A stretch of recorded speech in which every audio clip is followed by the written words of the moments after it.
अस्सलाम वालेकुम, welcome to my channel आसवास होम कुकिंग। आज आपके साथ खाजा की रेसिपी शेयर कर रही हूँ। आसानी से बन जाने वाली रेसिपी है, बहुत ज़्यादा मज़े की बनती है। किसी भी इवेंट में बनाकर आप सर्व कर सकते हैं। इवेंट की आप दावत में भी इसको बनाकर रख सकते हैं। रेसिपी मुकम्मल देखिएगा। रेसिपी अच्छी लगी आपने लाइक ज़रूर करना है। चैनल पर नए हैं तो काइंडली सब्सक्राइब भी ज़रूर कर लीजिएगा। तो चलें मज़ेदार सा खाजा बनाना शुरू करते हैं।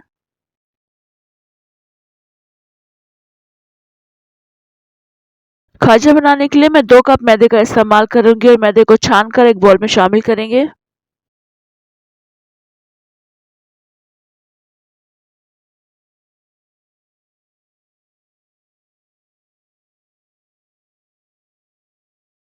अब इसके बाद हम इसमें 2 चुटकी के बराबर नमक शामिल करेंगे। ये मीठे को बैलेंस करता है और बहुत अच्छा टेस्ट आता है इसका। 1 टेबलस्पून भर के मैंने घी शामिल किया है। अगर आप इसको मेल्ट करके शामिल करेंगे तो ये 2 टेबलस्पून के बराबर बनता है। घी को अच्छी तरह से मसलते हुए मैदे के साथ मिक्स करना है और उसके बाद हम थोड़ा-थोड़ा करके पानी शामिल करते हुए एक नॉर्मल सी डो बना लेंगे। ना ज़्यादा सख्त रखनी है डो को, ना ज़्यादा पतला करना है। तो अच्छी तरह से इस मैदे को गूँथ लेंगे।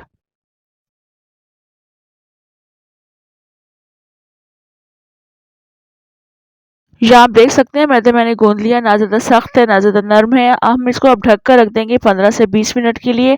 अब हम इसके लिए शीरा तैयार करेंगे। शीरे के लिए मैं 1 कप चीनी का इस्तेमाल कर रही हूँ। साथ ही हम इसमें 1.5 कप पानी शामिल करेंगे।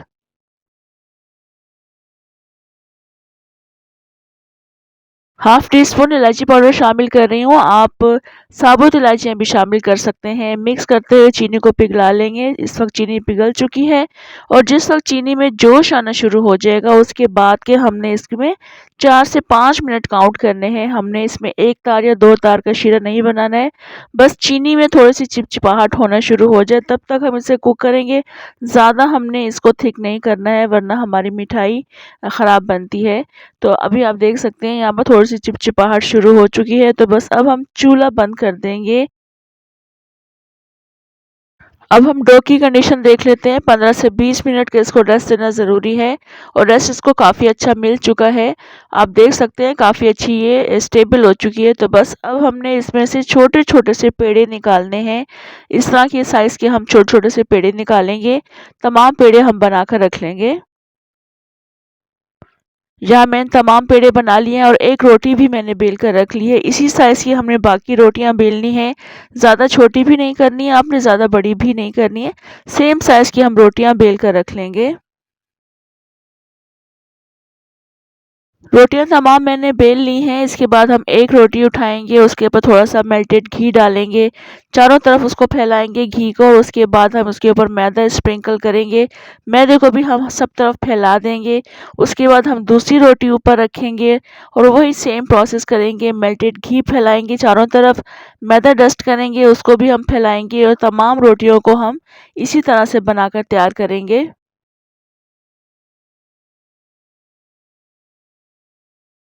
तमाम रोटियाँ मैंने एक दूसरे के ऊपर रख दी हैं। अब ये जो लास्ट वाली रोटी है इसके ऊपर भी घी डालेंगे। वैसे ही हम मैदा ऊपर डालेंगे, फैलाएँगे और इस रोटी का हम रोल बनाना शुरू करेंगे। हल्के हाथों से हम रोल बनाते चले जाएँगे और अच्छी तरह से अंदर की तरफ इसको प्रेस करेंगे।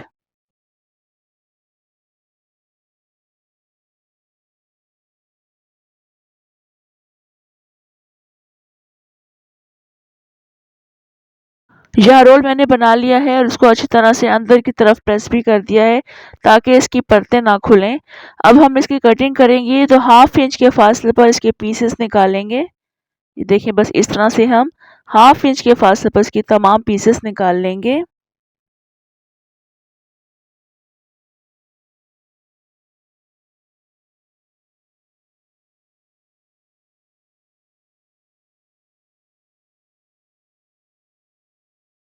यहाँ देखिए इसकी लेयर्स काफ़ी अच्छी बन चुकी हैं तो बस तमाम पीसेस काट के रख लेंगे और हर पीस को हमने इस तरह से उँगली से करना है।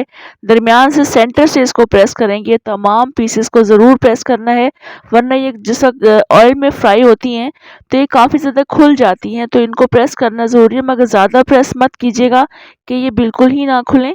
तो बस इस तरह से हमने इनको प्रेस करना है।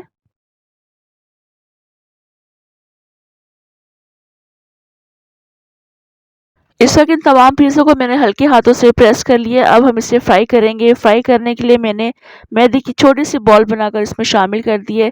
ये खुद इससे फ्लोट होकर ऊपर आ रही है, बिल्कुल हल्का-सा टेम्परेचर है।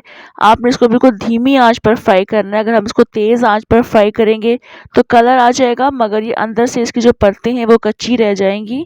तो हम तमाम पीसेस जितने आ सकते हैं इसमें डालेंगे। हल्की आँच पर ये पकते रहेंगे और इसकी तमाम परतें आहिस्ता-आहिस्ता खुलती चली जाएँगी। जितनी हल्की आँच पर ये पकेंगी, उतनी अच्छी ये अंदर तक भी पक जाती हैं और इनकी परतें भी अलग हो जाती हैं।